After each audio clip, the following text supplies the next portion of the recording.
How do the Muppets play instruments, I hear you ask? Well, it's a simple way to answer it. See, there's a wonderful mix of puppetry and mimicry that goes into this to make it look like these characters are truly playing. You're telling me they don't actually play the instruments? Of course I am. These characters are only puppets, and they never actually play anything. But we're going to go into the wonderful little techniques and tricks that they do to trick your brain to make it look like these characters are really playing these instruments.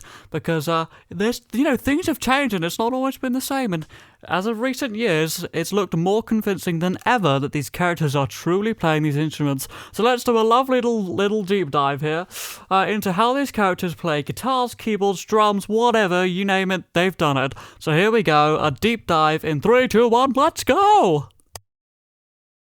It's only right to start off with the fantastic instruments that are the bass guitar and the guitar, just the guitars in general. And I think obviously we can't do a little section on guitars like this without mentioning the banjo, because that's probably the most famous instrument for being played by a character that's a Muppet, obviously Kermit. So, how do these characters do this? Now, there's a couple ways that they do this to trick your mind, and if we use the most obvious and the most famous time that we've seen a character play an instrument like a guitar, let's use Kermit sitting on the log singing Rainbow Connection from the first Muppet movie. Right, there's a whole bunch of different types of techniques that they're doing here to trick your brain. I think we'll start off with the least common one that they use there.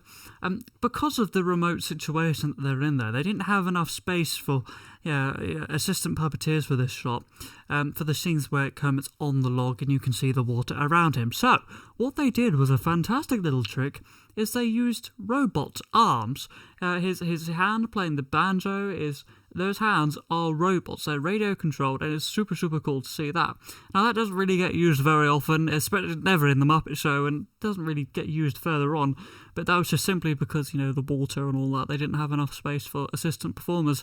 But when you zoom in and you get those closer shots where you've got the real puppet there with rods connected to the wrists, you usually have assistant performers doing both hands. Now, this wasn't always the case, and we're going to go back to the Muppet Show where this wasn't the case for the majority of what it was, because what they used to do is, back in the Muppet Show days, they didn't really care about the continuity and how it really looked like these characters were playing, because they'd usually be playing with a guest star, and everybody's really focusing on the guest stars playing the instruments, and the Muppets sort of in the background messing around.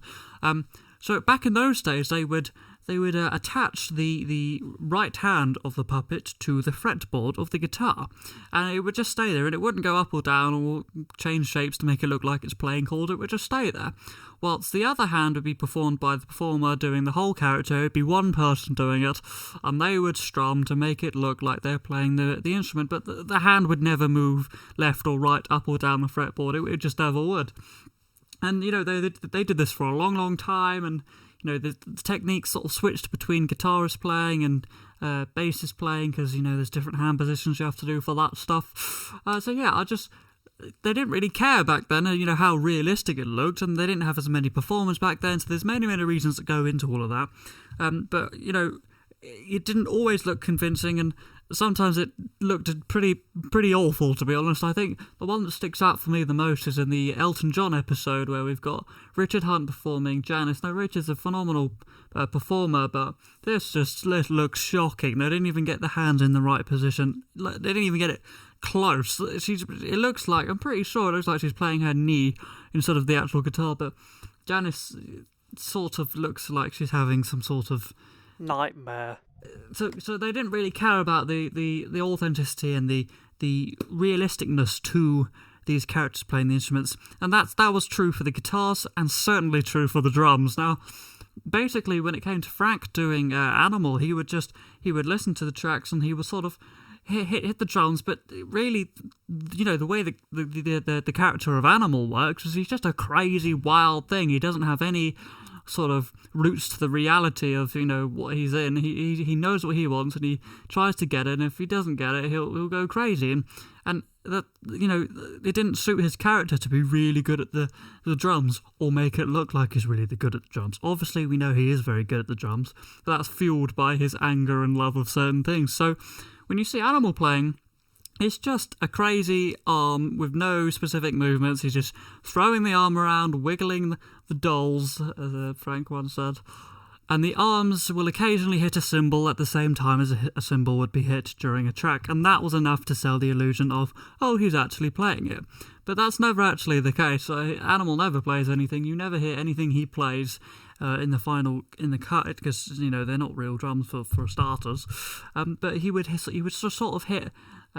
He would use the body, the motion of the puppet, sort of jumping up and down, and he would match that to the rhythm of the drum kit, and that would be enough to sell the illusion that he's playing. But again, this is still back in the Muppet Show days, so it still didn't look like that at all.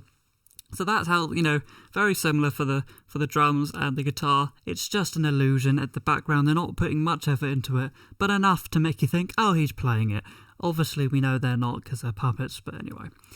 If you move on to the keys, now the keyboards, the pianos, Ralph, Dr. Teeth, all that lot, there's a lot more preciseness that comes into it straight from the get-go. They were immediately more honed in on the details with this. Dr. Teeth plays piano a lot more than people realise, I think, in the original Muppet Show, and Ralph does a whole load of skits with the piano, and they would put a lot of attention to detail in with the hand placements, and there would be a whole load of comical movements made to obviously show that, it's not sort of possible to sort of remind you that they're puppets and, it's just a funny joke. Dr. Teeth's arms going really wide and Ralph doing things that aren't actually, realistic. They can be done, but, not realistic. So that would be a thing, but they really actually tried to get a fairly close match.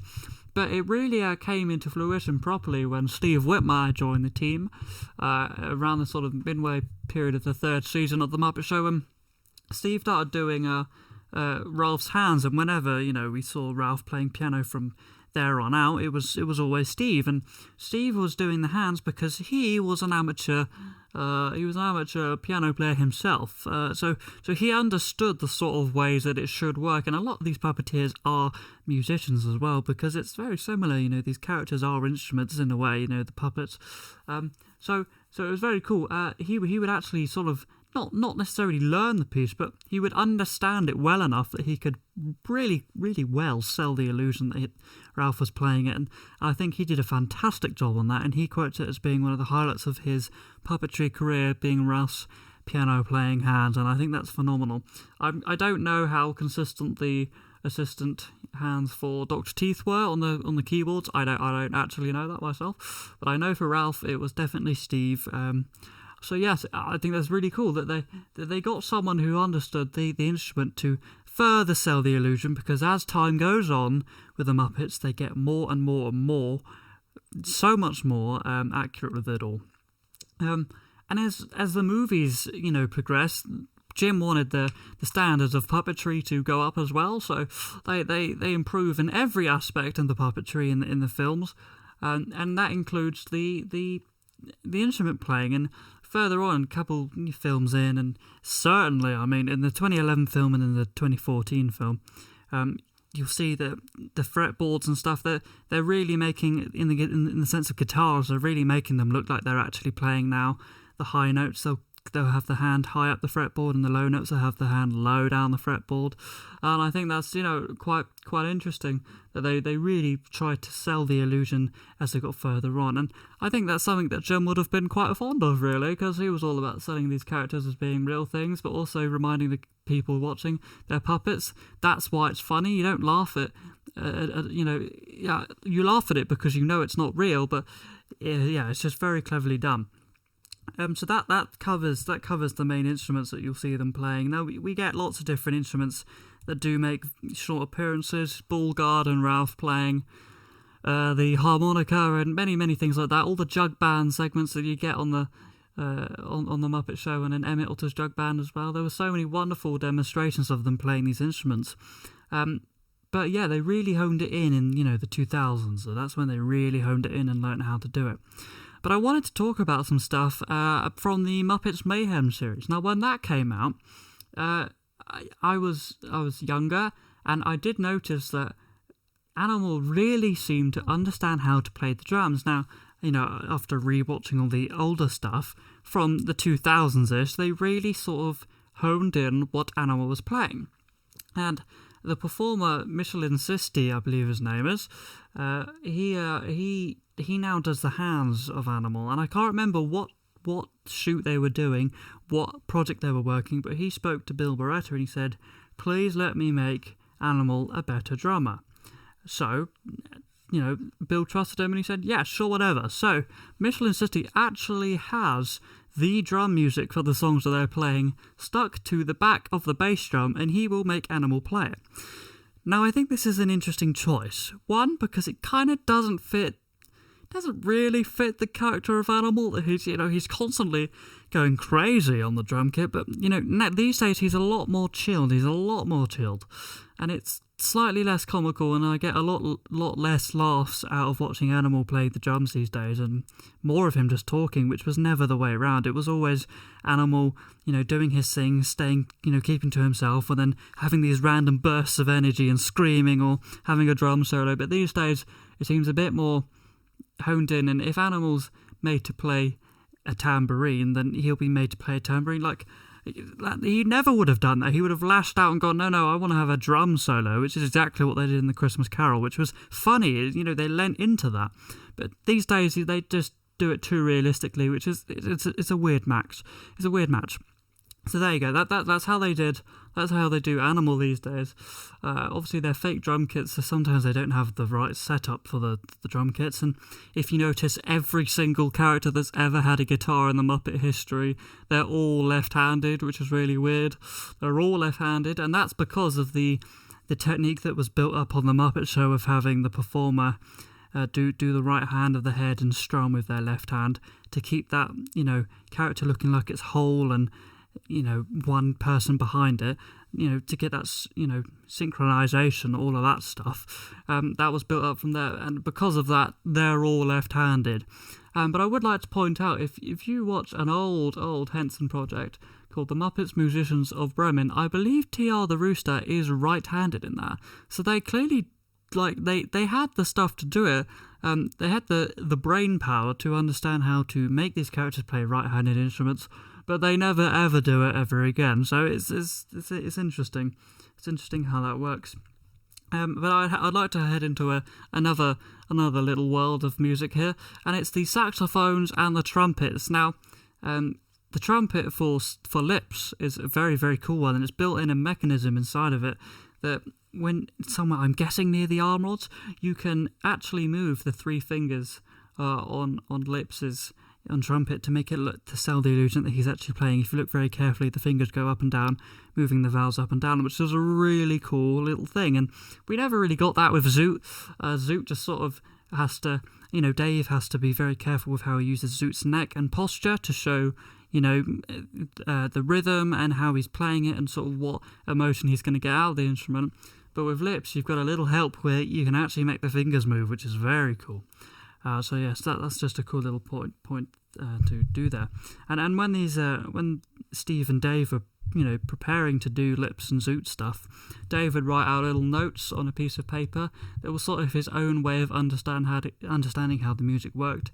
But yeah, none of them actually read the music. So when they did that Animal stuff, when they actually played the instrument, that was a first.